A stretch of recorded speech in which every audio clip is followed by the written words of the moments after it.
আল্লাহ রাব্বুল আলামিন তাদের সঙ্গে বিচারের মাঠে কথা বলবেন না, ওয়ালা ইউজাক্কিহিম, তাদেরকে পবিত্র করবেন না, ওয়ালা ইয়ানজুর ইলাইহিম, এমনকি তাদের দিকে তাকাবেনও না, ওয়ালাহুম আযাবুন আলিম, যার জন্য রয়েছে কঠিন যন্ত্রণাদায়ক শাস্তি। বলতে বলতে তিনি বললেন মালিকুন কাযযাব, মিথ্যুক দায়িত্বশীল, মিথ্যা কথার ভিত্তিতে যারা দায়িত্ব পালন করবে, সে যেখান থেকে হোক না কেন, মিথ্যুক মেম্বার হতে পারে, মিথ্যুক চেয়ারম্যান হতে পারে, মিথ্যুক এমপি হতে পারে, মিথ্যুক মন্ত্রী হতে পারে, মিথ্যুক প্রধানমন্ত্রী হতে পারে, মিথ্যুক রাষ্ট্রপতি হতে পারে, মিথ্যা কথার ভিত্তিতে যে যেখানেই যেভাবেই দায়িত্ব পালন করুক না কেন, সে এমন পরিমাণের অপরাধী যা আল্লাহ রাব্বুল আলামিন বিচারের মাঠে তার সঙ্গে কথা বলবেন না, তার দিকে তাকাবেন না। অথচ ইন্না লিল্লাহি মিয়া রাহমা, নিশ্চয় আল্লাহ রাব্বুল আলামিনের কাছে রয়েছে 100টি দয়া।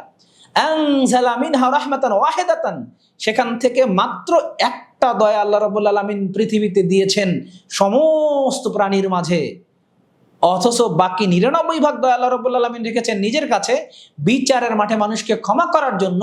কিন্তু তারপরও মিথ্যুক দায়িত্বশীলদেরকে আল্লাহ রাব্বুল আলামিন বিচারের মাঠে ক্ষমা করবেন না, তাদের দিকে তাকাবেন না।